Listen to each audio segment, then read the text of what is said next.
Coming up on today's episode of Airborne Unlimited, the White House says government UAS operation may not violate privacy or civil rights. Nut rage incident results in jail time.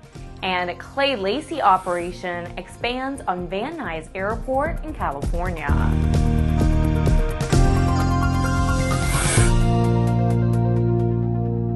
Welcome to Airborne Unlimited. I'm Ashley Hale.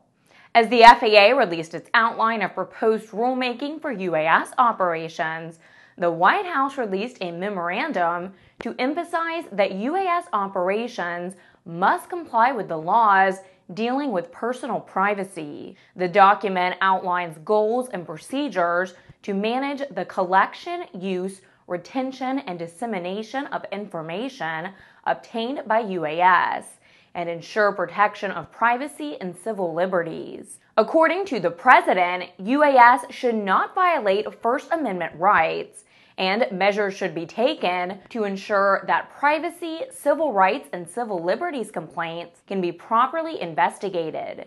The government policy is that governmental agencies using UASs or who plan to use them should ensure there is proper oversight on UAS policies and that all policies and rules of conduct are established before they acquire a system.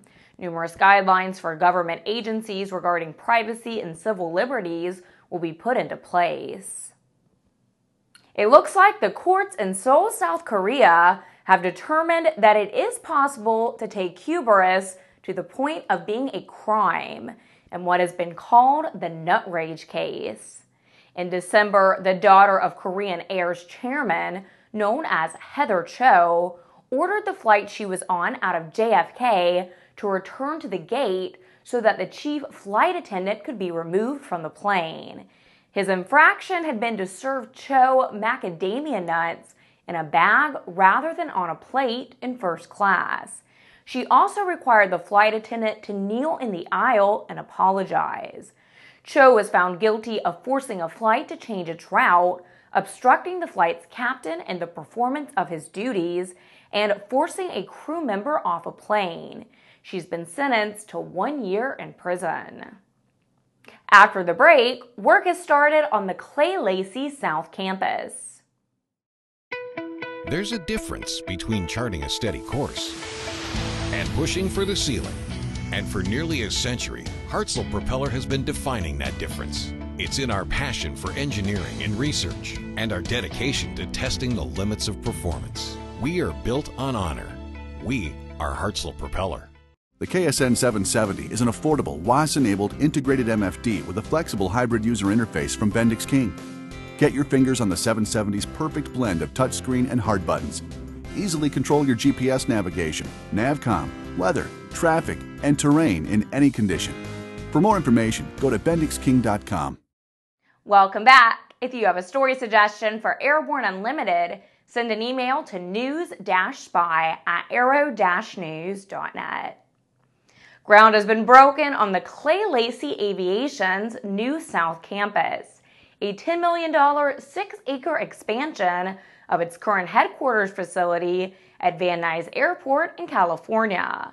Once the South Campus is completed in 2016, Clay Lacy Aviation's new and existing facilities will generate over $31 million in lease and $2.5 million in property tax revenues over a 30-year term.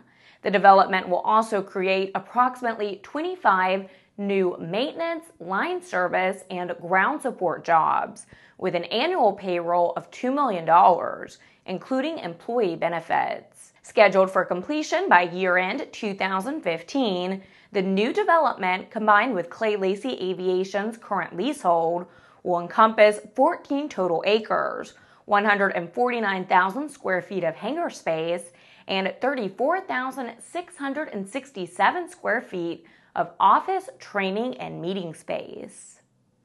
Every Tuesday, we look ahead at some of the most interesting events in the aviation universe. Here's this week's Aero-Calendar.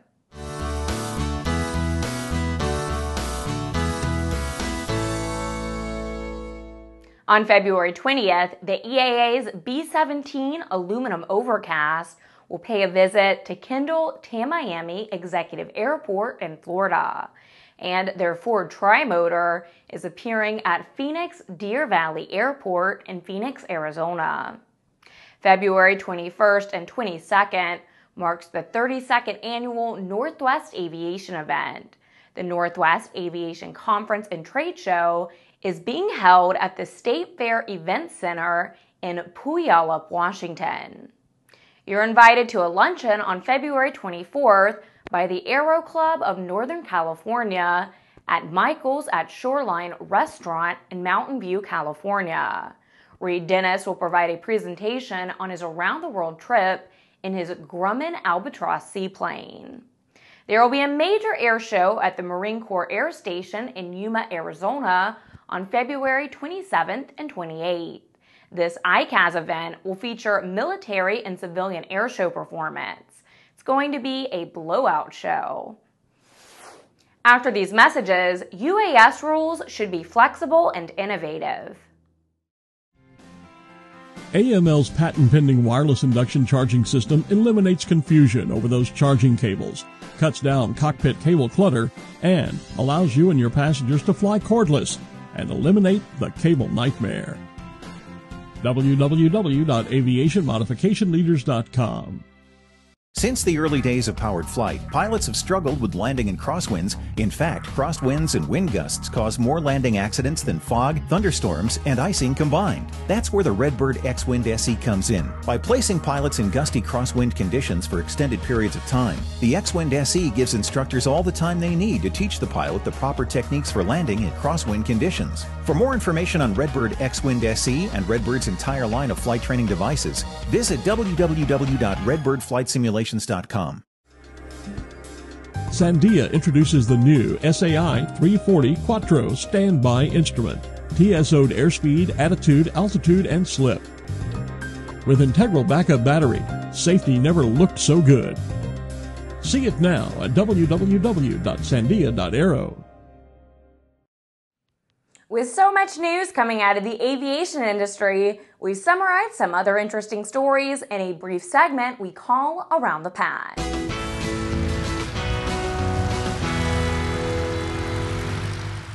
A New York Times column quoted experts as saying that UAV regulations should be tailored to the operation and be innovative. It's opined that tight and flexible regulations will smother innovation in the U.S. CubCrafters has certified 2 new sales centers. SWT Aviation Northeast will serve that part of the country, and Sun Country Cubs in Mesa, Arizona will serve the Southwest. They will sell and service the CubCrafters line of backcountry airplanes. Maverick Helicopter celebrates their 10th year anniversary serving sightseers at the Grand Canyon South Rim location. They've introduced one of the 7 natural wonders of the world to thousands of visitors. Aerospace industries will work together as ASTM International has formed Committee F46 to develop standards for training workers in the aerospace industry. This committee will develop internationally accepted standards that define the core competencies for aerospace personnel.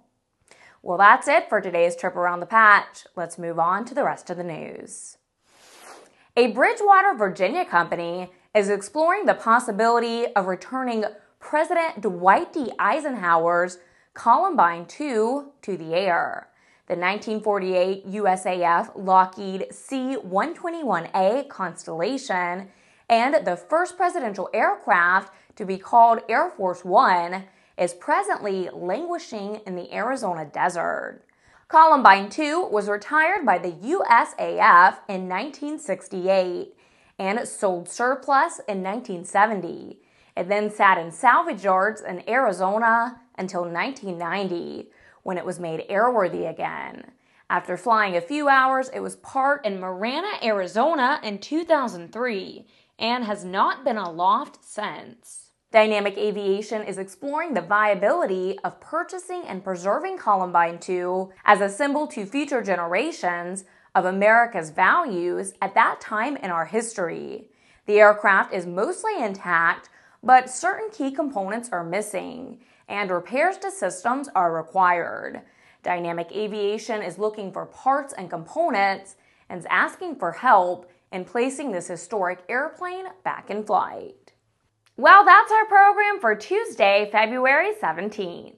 Remember to get comprehensive real-time 24/7 coverage of the latest aviation and aerospace stories anytime at aero-news.net. Remember, Airborne Unlimited is streamed daily, Monday through Friday.